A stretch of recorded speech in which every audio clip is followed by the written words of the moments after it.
दोस्तों कौशल क्लासेस में आपका स्वागत है। आज है मुगल काल की क्लास नंबर 3। अब तक हम लोग पढ़ चुके हैं बाबर और हुमायूं के बारे में। आज हम पढ़ेंगे महान सम्राट, महान एम्परर मुगल काल के अकबर के बारे में। मुगल काल में जो सबसे ज़्यादा फेमस एम्परर हुआ वो अकबर हुए और अकबर के बारे में आज हम जानेंगे अच्छे से।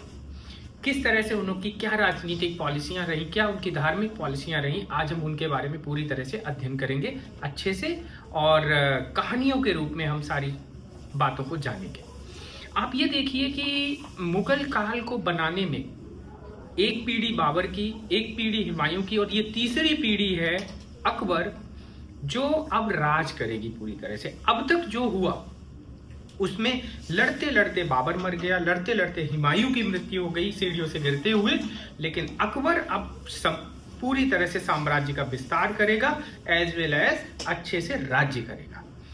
तो अकबर, जिसका नाम जलाल था, और अकबर का जो जन्म था अगर हम देखें तो अकबर का जन्म हुआ था 1542 में। 1542 में अकबर का जन्म होता है। कहाँ? अमरकोट। अमरकोट आज के टाइम कहाँ है? पाकिस्तान में है। ये आज के टाइम का पाकिस्तान है। यहाँ अकबर का जन्म होता है और अकबर का जो जन्म होता है वो 15 अक्टूबर, अगर कोई बी स्पेसिफिक, 15 अक्टूबर 1542 को अमरकोट के पाकिस्तान में होता है। और यहाँ ये किसके घराने में, यहाँ पे जो अमरकोट का राजा हिंदू राजा थे, वहां पे इनका जन्म हुआ है। अकबर के जो पिता का नाम था वो था हुमायूं, सबको पता है।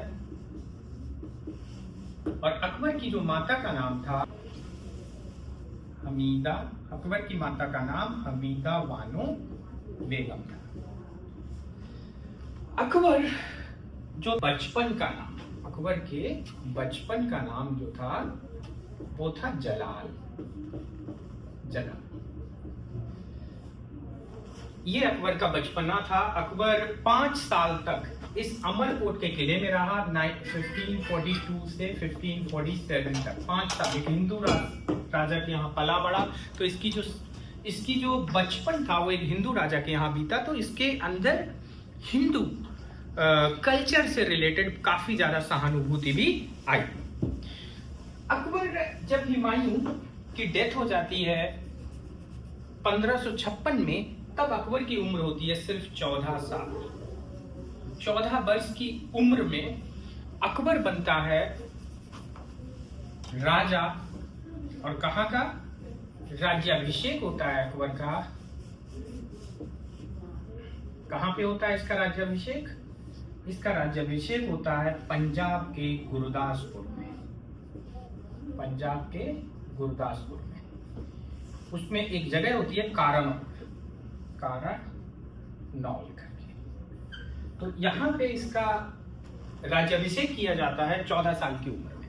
तो 1556 में जब अकबर का राज्याभिषेक हो जाता है, तो अब की कहानी आगे कैसे बढ़ेगी। तो अकबर का जन्म होता है 15 अक्टूबर 1542 को अमरकोट, जो आज के टाइम पाकिस्तान में है। पिता हुमायूं इसका, माता हमीदा बानो बेगम। बचपन का नाम जलाल होता है। 14 वर्ष की उम्र में इसका राज्याभिषेक होता है। अब हम इसका दूसरा पार्ट पढ़ते हैं कि राज्याभिषेक के बाद इसका क्या हुआ। तो जब हुमायूं की मृत्यु हो जाती है तो ईरान के जो शासक थे, ईरान के जो शासक थे, उन्होंने बैरम खां को भेजा। कहां? अकबर के संरक्षण के रूप में। तो अकबर का जो संरक्षक था वो कौन था? बैरम खां। तो अकबर का जो संरक्षक बन के आया वो बन के आता है बैरम खां। तो अकबर का जो बैरम खां संरक्षक था उसने 1556 से लेकर 1560 तक अकबर खां का संरक्षण किया। तो जब वो अकबर का संरक्षण करता है तो उस टाइम पे उसके पास भी काफी ज्यादा प्रॉब्लम्स आई, क्योंकि एक महान एम्परर हुमायूं की मृत्यु होती है। जब हुमायूं की मृत्यु हो जाती है तो दिल्ली की गद्दी खाली हो जाती है, क्योंकि ये कहाँ है? पंजाब में। तो जब दिल्ली की गद्दी खाली हो जाती है तो उस टाइम पे अफगान, और अफगानों में एकदम से रीएक्टिवेशन आ जाता है, दोबारा से वो उठ खड़े होते हैं कि अरे अब तो हुमायूं है नहीं, हमें दिल्ली पे कब्जा कर लेना चाहिए। तो हमारे यहाँ का जो हेमचंद विक्रमादित्य, जिसको हेमू के नाम से जाना जाता है, वो उठ खड़ा होता है। और जब वो उठ खड़ा होता है तो वो क्या करता है, हेमचंद्र विक्रमादित्य आक्रमण करता है दिल्ली को पाने के लिए। तो उस दिल्ली का एक जो गवर्नर होता है वो होता है तरीद बेग खां। तो तरीद बेग खां को हेमू ने भगा दिया और दिल्ली की गद्दी पे बैठ गया। तरीद बेग खां भागता भागता पंजाब पहुंचा, जहां पे अकबर था। अकबर का कोरोनेशन हुआ था, जहां पे राज्याभिषेक हुआ था, तो वो बैरम खां वहां पे था। तो उसने ये बात बताई कि हेमू बहुत बड़ा शासक है और उसने हमें भगा दिया है दिल्ली से, और उससे बड़ा कोई शासक है नहीं। ये सुन के बैरम खां जो था गुस्सा आ गया और उसने उसको वहीं पे मृत्यु के घाट उतार दिया। तो फिर बैरम खां को अब ये समझ में आया कि अगर हमें दिल्ली पानी होगी तो मुझे लड़ाई करनी पड़ेगी किससे, हेमू से। और हेमू कौन था, आपको पता है कि शेर शाह सूरी के जो वंशज थे, इस्लाम शाह उसका लड़का था, उसके पुत्र के यहाँ ये सेनापति था। तो ये सूर वंश में एक सेनापति का काम कर रहा था और ये बड़ा ही काबिल इंसान था। तो इसकी जो काबिलियत को देखते हुए ये हेमू जो था सूर वंश का जो शासक बनता है। तो अब 1556 में बैरम खां और हेमू के बीच एक लड़ाई होती है। तो बैरम खां क्या करता है कि क्योंकि उसे दिल्ली पानी है तो उसे लड़ना पड़ेगा किससे, हेमू से, क्योंकि हेमू ने दिल्ली के गवर्नर को भगा दिया है। तो 1556 में ये लड़ाई होती है। अब कहां पे ये लड़ाई होती है, बैरम खां, जहां पे सबसे पहले मुगल काल में जिसकी स्थापना करी थी बाबर ने, जहां पे बाबर ने लड़ाई करी थी। तो कहां पे बाबर ने लड़ाई करी थी, पानीपत में। और पानीपत में बैरम खां ने अपनी सेनाएं लगा दी, इसके अगेंस्ट, हेमू के अगेंस्ट, ठीक है। और ये ईयर होता है 1556। पानीपत में सेनाएं लगा देते हैं और इस पानीपत की जो लड़ाई लड़ी जाती है उसको बोलते हैं कि ये अकबर और इसके बीच में, हेमू के बीच में, हेमू के बीच में। इस लड़ाई में हेमू बहुत ही कुशलता के साथ लड़ाई लड़ता है। ये पूरी लड़ाई को बहुत ही कुशलता के साथ हेमू लड़ाई लड़ता है और ये लड़ाई ऑलमोस्ट जीत गया होता अगर एक तीर उसकी आंख में न लगा होता। और उस तीर की कहानी क्या है, इतिहासकार बताते हैं कि बैरम खां ने सेम रणनीति के साथ ये लड़ाई लड़ी। तो जो रणनीति बाबर ने तुगलमा नीति के साथ लड़ाई करी थी और पहला युद्ध जीता था पानीपत के, तो सेम रणनीति बैरम खां ने अपनाई। लेकिन अब उस तुगलमा नीति को 30 साल हो चुके थे, तो लोग समझ चुके थे कि इसकी काट क्या है, काट उसकी जान चुके थे। तो उससे तो ये नहीं जीतने वाले थे, सॉरी अकबर नहीं जीतने वाला था। तो अकबर तो बैरम खां को समझ में आ गया कि ये वाला तो हमारा टेक्निक काम नहीं कर रहा है, तो मुझे क्या करना चाहिए। तो उसी टाइम पे अकबर ने क्या किया, बैरम खां ने क्या किया कि अपनी सेनाओं को, अपने तीरंदाजों को जो तीर चला रहे थे उनको आदेश दिया कि तीर चलाना बंद कर दिया जाए। तो तीर चलाना बंद कर दिया जाए, ये समझ के हेमू जो था उसको लगा कि इसके सारे तीर चलाने वाले मर गए, अब तो तीर तो आ ही नहीं रहे। तो वो अपने हाथी पे उठ खड़ा हुआ, जैसे ही उठ खड़ा हुआ तीर चला दिया और वो इतने कपड़े पहने था कि उसकी सिर्फ आंखें दिख रही थी और एक जो तीर था उसकी आंख में ही घुसा जाके तुरंत उसकी मृत्यु हो गई। और उस टाइम पे अगर मेन राजा की मृत्यु हो जाती थी उसके बाद युद्ध बंद हो जाता था। तो यही 1556 में हुआ हेमू के साथ। वो तीर लगा और उस तीर से जो ये हमारा जो हिंदू राजा था इसकी मृत्यु हो जाती है और इतिहास पलट जाता है। अदरवाइज इतिहास कुछ और ही होता। तो इतिहास में फिर से मुगल काल की स्थापना होती है, अकबर गद्दी पे बैठता है और अकबर का दोबारा से जो कोरोनेशन होता है वो होता है कहां पे, दिल्ली में। तो पहला बार अकबर का राज्याभिषेक कहां हुआ, पहली बार जो अकबर का राज्याभिषेक हुआ वो तो होता है पंजाब के गुरदासपुर के कारानौर में, और दूसरा बार अकबर का जो राज्याभिषेक होता है वो दिल्ली में होता है। तो 1556 में अकबर बनता है दिल्ली का बादशाह। उम्र कितनी है? 14 साल। अब आप सोचो, इनके दादाजी 11 साल में राजा बने थे और ये इनके पोते, जो बाबर के पोते अकबर, 14 साल में राजा बनता है। कितनी छोटी उम्र में ये राजा बनते हैं। अब क्या ये राजा बन के शासन चला लेते? नहीं। इनका संरक्षक कौन था? बैरम खान। तो बैरम खान ने पूरा संरक्षण किया। तो 14 वर्ष की उम्र में ये बनता है राजा। अब क्या आता है? साल आती है 1560। 1560 में इसके कुछ सैनिक जो थे, कुछ सैनिक प्लस इसकी धाई माँ का नाम होता है महामंगा। तो महामंगा जो थी, इसकी धाई माँ थी। तो ये धाई माँ अकबर को भड़काती है। किसके अगेंस्ट? बैरम खां के अगेंस्ट, क्योंकि बैरम का 4 साल से इसका संरक्षण कर रहा था। उसके अगेंस्ट भड़काती है कि अकबर, ये जो आदमी है बैरम खां, ये जनता को भड़का रहा है तुम्हारे अगेंस्ट। तो अकबर क्या करता है? ये सब सुन के एक आदेश देता है बैरम खां को कि तुम जाओ यहाँ से और तुम हज की यात्रा पे चले जाओ।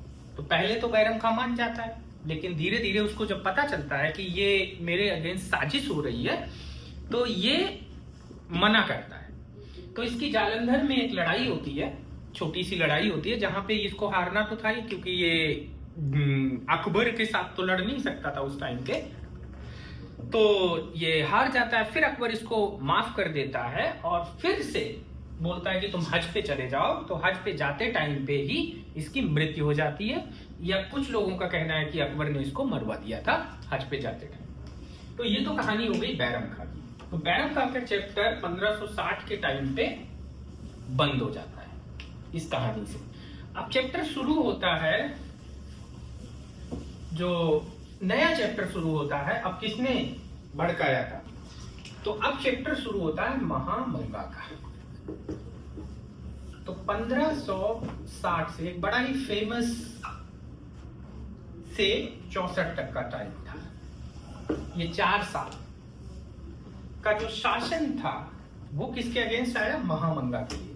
अब महामंगा के संरक्षण में, अभी तक का संरक्षण किसने किया? बैरम खान। अब संरक्षण कौन करेगा? धाई माँ। तो जो ये शासन चला अकबर का, क्योंकि अकबर की अभी जो उम्र है वो कितनी है? 18 साल। यहाँ पे अकबर कितने का है? 18 वर्ष का। 18 वर्ष का अभी भी है, अभी भी इसको जरूरत है एक संरक्षण की। तो संरक्षण कौन देगा? महामंगा। तो 18 वर्ष में ये जो शासन था, इसको बोलते थे पेटीकोट शासन।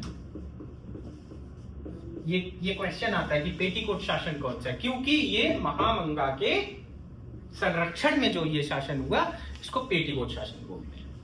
अब इस शासन में महामंगा है, जिसका नाम होता है अधम खां। तो अधम खां कौन होता है? इसका एक पुत्र होता है। तो अधम खां जो पुत्र है, ये एक लड़ाई लड़ते हैं 1562 में।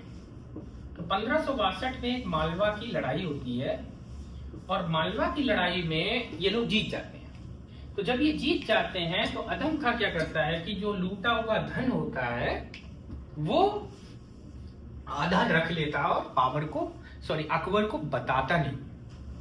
तो जो ये चोरी किया था, ये अकबर को बाद में पता चल जाती है। तो जब ये चोरी अकबर को पता चलती है, तो ये इसके पुत्र अधम खां को सजा देता है मृत्युदंड। और मृत्युदंड कैसे देता है? ऊपर छत से फेंकवाता है 4 बार, ऊपर नीचे ऊपर नीचे। और ये धाई माँ जब देखती है अपने बच्चे का ये हाल, तो वो उसकी भी तुरंत ही कुछ टाइम बाद मृत्यु हो जाती है। तो इस तरह से ये पेटीकोट जो शासन था, इसका अंत होता है। इस तरह से जो धाई माँ और अधम खां के संरक्षण में अकबर कर रहा था, तो अकबर ने इस तरह से अपनी बुद्धि, अकबर ने इस तरह से पेटीकोट शासन का अंत किया।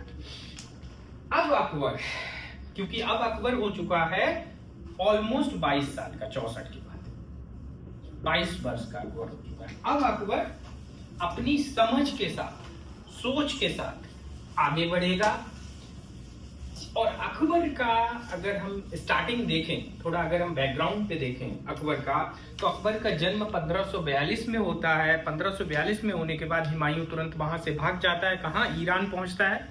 जब हुमायूं भाग जाता है, इसकी माँ भी इसको छोड़ के चली जाती है, तो अमरकोट में ये अपने मम्मी पापा के बिना पला बड़ा।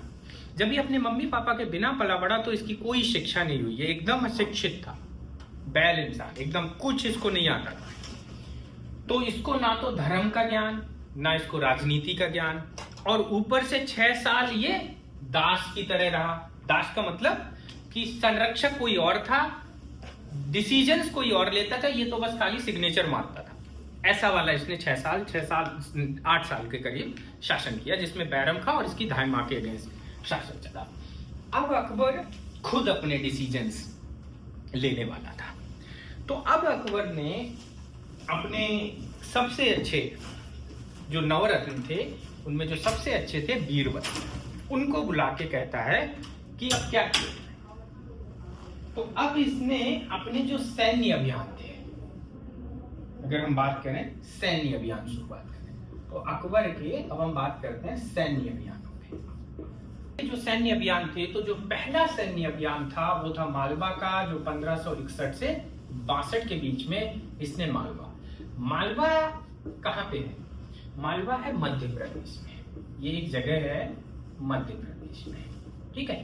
तो यहाँ का एक राजा होता था मालवा का, बाज बहादुर। इसकी भी एक बड़ी अच्छी कहानी है, बाज बहादुर। और बाज बहादुर की वाइफ होती थी रूपमती। कहते हैं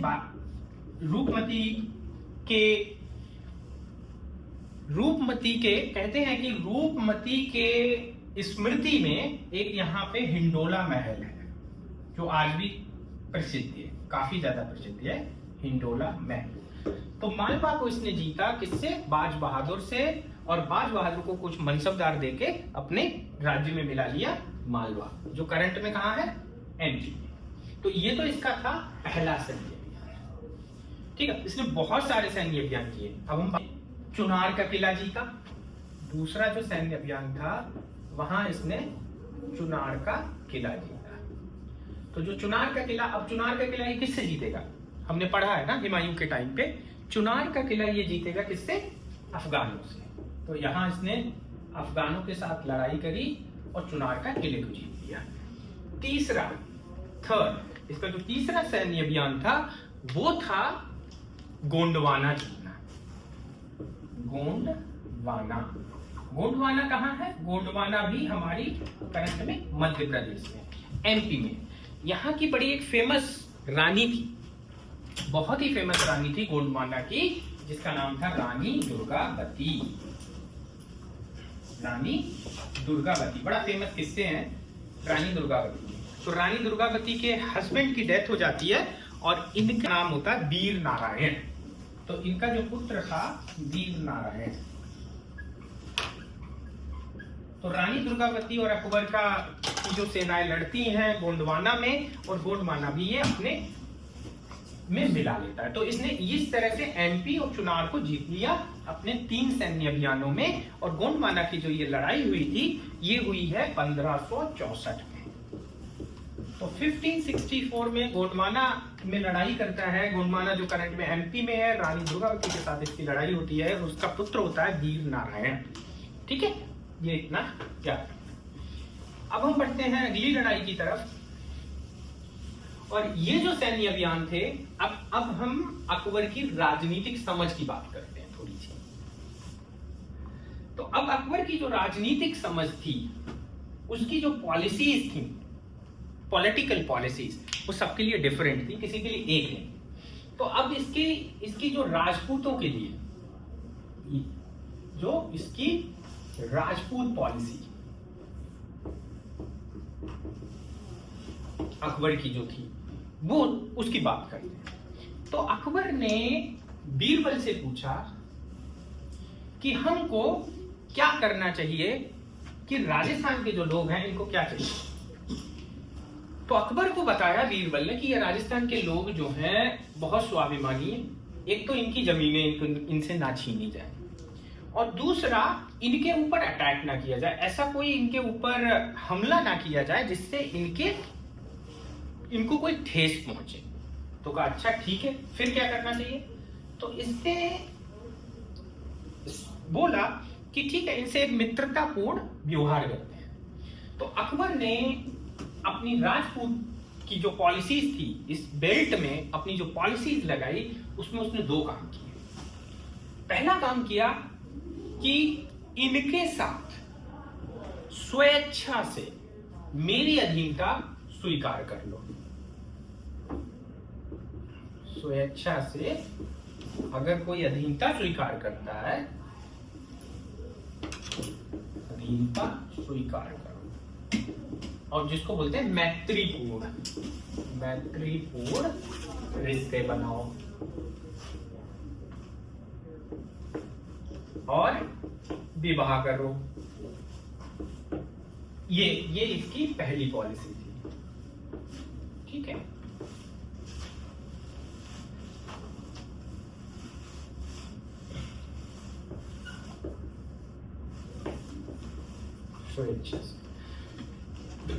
दूसरी इसकी जो पॉलिसी थी वो थी कि अगर कोई पहली पॉलिसी नहीं मानता है तो उसके साथ शत्रुता करो, शत्रुता पूर्वक लड़ाई करो।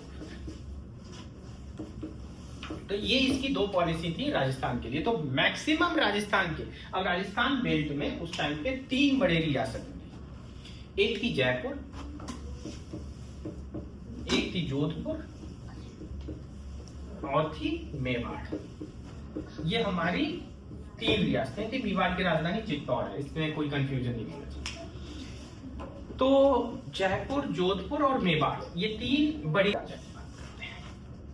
तो पहला जो इसने राजस्थान अभियान में आमेर, तो आमेर जो एक जगह है उसमें क्या हुआ कि आमेर की जो राजा था भारमल,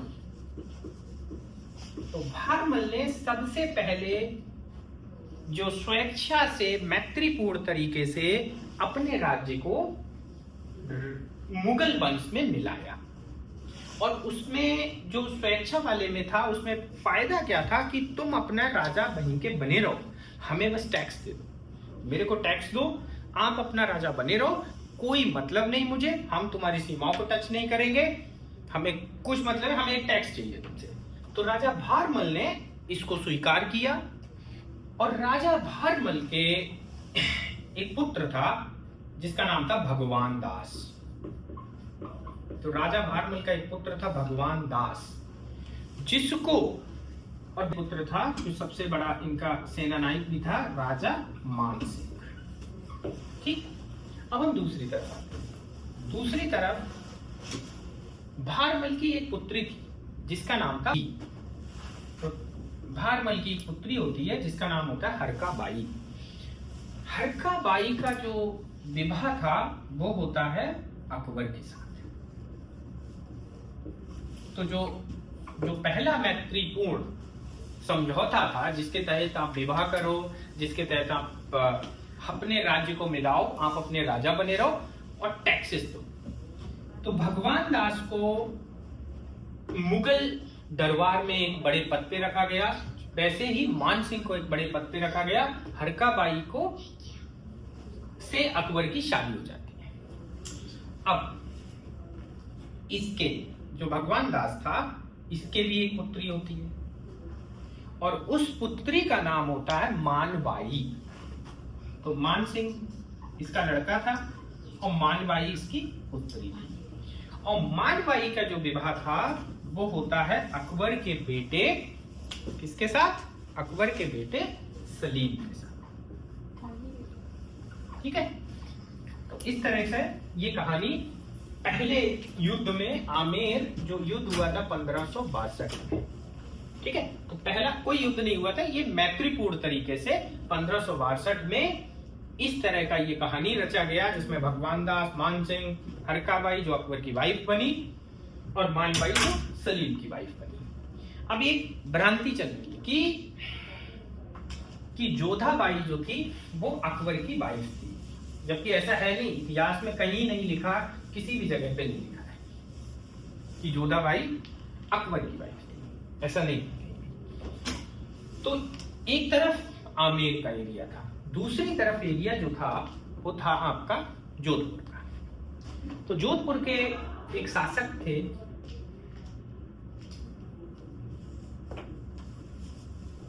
जोधपुर के एक शासक थे जिनका नाम था मोटा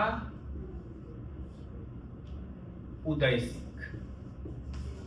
ठीक, मोटा उदय सिंह। इनकी एक पुत्री होती है, उसका नाम भी मानबाई होता है।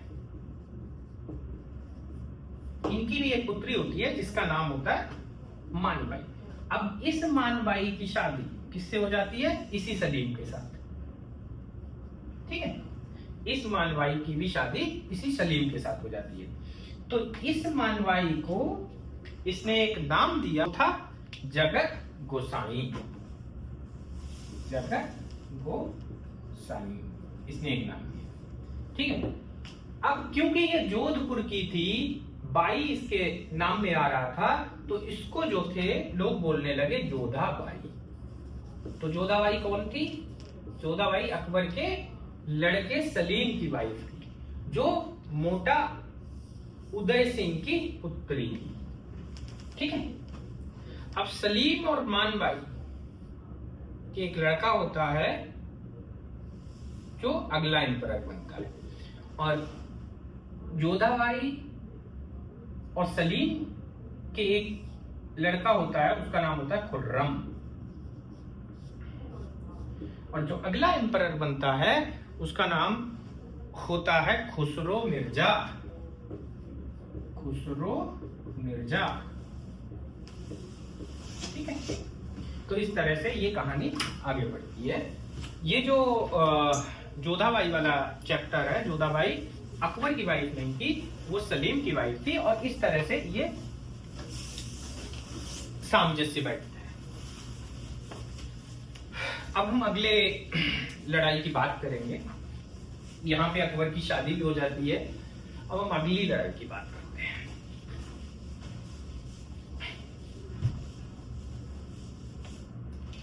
फिर जब ये आमेर अभियान में आमेर अभियान के बाद अब अकबर का नया अभियान जो आता है वो आता है मेवाड़ अभियान। मेवाड़ में ये 1567। अब इसने मेवाड़ विजय के लिए, क्योंकि बाकी सब जो थे मान चुके थे ऑलमोस्ट इसके मैत्रीपूर्ण समझौते को, बट मेवाड़ के राजा नहीं मान रहे थे। तो मेवाड़ के राजा जब ये बात नहीं मान रहे थे तो इसने क्या किया, 1567 में चित्तौड़ पे आक्रमण कर दिया। चित्तौड़ क्या था? चित्तौड़ मेवाड़ की राजधानी होती थी। तो चित्तौड़ पे इसने आक्रमण कर दिया। किसने आक्रमण कर दिया? अकबर। तो जब इसने चित्तौड़ पे आक्रमण किया तो राजा उदय सिंह को ये जीता हारा जो कुछ भी है, 1572 आते आते राजा उदय सिंह की मृत्यु हो जाती है। उदय सिंह की मृत्यु हो जाती है। इसके 4 साल बाद, क्योंकि अभी हम मेवाड़ की बात कर रहे हैं, 1576 में, अब आप देखो 1576 में महाराणा प्रताप सिंह, क्या नाम है? महाराणा प्रताप सिंह, इनके साथ अकबर की लड़ाई होती है। कहां पे? हल्दी घाटी। जो सब लोग, ये लड़ाई फेमस लड़ाई है, हल्दी घाटी की लड़ाई होती है 1576 में। 1576 में जो हल्दी घाटी की लड़ाई होती है, तो एक तरफ होते हैं अकबर के सेनापति मान सिंह, जो कुशल सेनापति थे अकबर के, और दूसरी तरफ होते हैं महाराणा प्रताप। कुछ लोग कहते हैं कि इस लड़ाई में अकबर की विजय होती है। कुछ इतिहासकारों का कहना है कि ये लड़ाई तो हुई जहां पे महाराणा प्रताप का जो घोड़ा था जिसका नाम था चेतक बन गया, निराला था, ये कहानी सुनी होगी, राइट? तो महाराणा प्रताप का घोड़ा चेतक होता है। जो इस लड़ाई में महाराणा प्रताप एक बहुत बड़े साहस का परिचय देते हैं और मुगलों से पूरा सामना करते हैं। राजा मान सिंह जो था उसको ये पता था कि ये लड़ाई हम जीतेंगे, लेकिन जो साहस था महाराणा प्रताप का, उसके आगे मुगलों की सेना टिक नहीं रही थी। उसके आगे मुगलों की सेना टिक नहीं रही थी। कहते हैं कि महाराणा प्रताप के 7 घाव लगे, और जब ये 7 घाव देख के इसके कुछ सेनापति महाराणा प्रताप को लेके गए और इस लड़ाई में इतिहासकारों का कुछ का कहना है कि इस लड़ाई में अकबर की विजय होती है, कुछ का कहना है कि इस लड़ाई में अकबर की विजय नहीं होती है, क्योंकि कोई भी युद्ध की विजय के 4-5 कारण होते हैं। या तो जो भी शासक है उसकी मृत्यु हो जाती है, या कोई संधि होती है, या फिर उसकी अधीनता स्वीकार कर लेता है, या फिर जो ये सारे जितने भी रूल थे ये इस लड़ाई के बाद एप्लीकेबल ही नहीं हुए। तो इसलिए कुछ इतिहासकारों का कहना है कि ये लड़ाई का जो परिणाम था वो अकबर के पक्ष में नहीं था। ठीक है, तो ये 1576 की हल्दी घाटी का फेमस युद्ध राजा मान सिंह के साथ, वैसे जो इतिहास में आता है वो अकबर और महाराणा प्रताप के बीच हल्दी घाटी में लड़ा गया। ठीक है, अब हम बात करते हैं नेक्स्ट सेगमेंट की। अब ये मेवाड़ विजय हो गई, इसका मतलब है राजस्थान की बेल्ट इनके पास आ गई। तो राजस्थान की बेल्ट पे कब्जा हो गया। पास बड़ा फेमस चीज थी, जब ये मेवाड़ राजस्थान पहुंच गया तो राजस्थान में आगे बढ़ेगा और ये पहुंचेगा अब गुजरात विजय की ओर। ठीक है, तो सन आती है 1572 और 1573। तो 1572-73 में ये करता है गुजरात विजय, जहां पे ये गुजरात जीतता है और मुगल साम्राज्य को और आगे बढ़ा के ले जाता है। जब ये गुजरात जीतता है तो एक बड़ी फेमस चीज है कि अकबर ने पहली बार, याद है कि अकबर ने पहली बार समुद्र देखा था, क्योंकि ये दिल्ली में रहता था, तो दिल्ली में रहते समुद्र तो कभी देखा नहीं, तो इसने देखा ओ वाह इतना पानी, पानी ही पानी चारों तरफ। तो पहली बार अकबर ने जो समुद्र देखा था वो कब देखा? गुजरात विजय के बाद देखा। गुजरात विजय करने के बाद अब क्या इनका पास रह गया? इन्होंने गुजरात भी जीत लिया, इन्होंने राजस्थान में अपने मैत्रीपूर्ण विस्तार कर लिया ही था, मालवा ये जीत चुके हैं, एमपी ये जीत चुके हैं। अब ये बढ़ते हैं बिहार और बंगाल की तरफ, बिहार प्लस बंगाल की तरफ। तो बिहार प्लस बिहार और बंगाल की तरफ जब ये बढ़ते हैं तो यहाँ का एक राजा होता था दाऊद खान। ठीक है, दाऊद खान को ये हरा देते हैं और बिहार और बंगाल पे भी कब्जा कर ले। तो अब आप ये सोचो कि मुगल अकबर के टाइम में कितने पावरफुल होते जा रहे हैं। इन्होंने बिहार और बंगाल पे कब्जा कर लिया, जो हुमायूं लड़ते लड़ते मर गया और भाग गया था। ठीक है, उसके बाद पंजाब पे तो इनका कब्जा है ही ऑलरेडी। उसके बाद इन्होंने एमपी पे कब्जा कर ही लिया। राजस्थान में इन्होंने मित्रतापूर्ण व्यवहार किया, पूरी तरह से मैत्री बना के रखी हुई है राजस्थान में। अब ये आगे और बढ़ते हैं, कहां पे? पश्चिमोत्तर तरीके में बढ़ते हैं। तो पश्चिमोत्तर में जब ये बढ़ते हैं तो वहां पे काबुल, कांधार, सिंध, बलूचिस्तान, इन सारी एरिया पे भी अपना अधिकार कर लेते हैं। जब ये पश्चिम की तरफ बढ़ के काबुल, कांधार, सिंध, बलूचिस्तान ये वाले एरिया पे कब्जा कर लेते हैं। इस एरिया को कब्जाने के बाद, ये सब एरिया को कब्जाने के बाद अकबर की विजय जो लास्ट में थी वो सब, अब कौन सा एरिया बचा है? सारा एरिया तो ले लिया, अब क्या बचा? अब इनके पास बचता है साउथ। ठीक है, अभी तक के जितने भी मुगल शासक हुए, जितने भी ये सैन्य अभियान, अभी तक के जितने भी मुगल शासक हुए उन्होंने साउथ पे हाथ नहीं रखा था। अभी तक 2 ही हुए, एक तो बाबर हुआ, बाबर तो यही यूपी तक ही लड़ते लड़ते और बिहार में पहुंचा ही था, उसके बाद उसकी मृत्यु हो जाती है। हुमायूं तो वैसे भी बिहार बंगाल जीत के वापस ही आ रहा था, तभी चौसा के युद्ध से उसको वहां से भगा दिया जाता है, बिलग्राम वाले युद्ध से वो भाग के चला गया।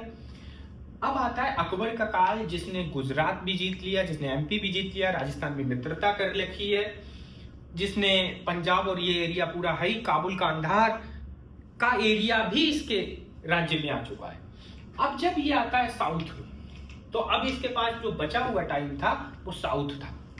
तो साउथ में उस समय 4 जगहों पे इसने अपने अभियान किए।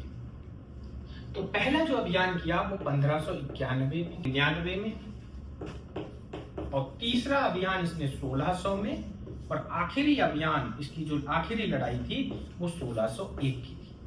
ठीक है, तो ये 4 अभियान इसने साउथ में करे। वैसे तो 1591 में इसने खानदेश करके एक जगह थी उसको जीता, फिर इसने दौलताबाद जीता, उसके बाद इसने अहमदनगर जीता, और इसका जो लास्ट अभियान था जो में इसने असीरगढ़ जीता, 1601 में असीरगढ़ जीता। और एक बड़ा अहमदनगर में चांद बीबी, सुना होगा आप लोगों ने। ये सब अकबर के समकालीन लोग हैं। उधर देखो दुर्गापति हो गई, इधर ये चांद बीबी हो गई, राइट।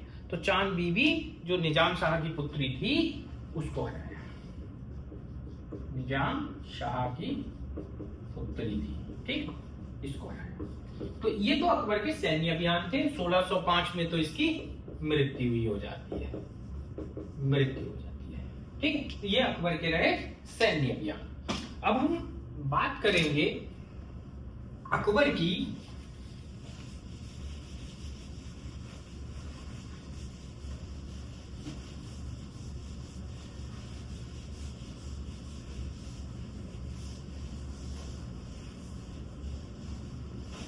अब हम बात करते हैं अकबर के बनाए हुए फेमस चीजों की।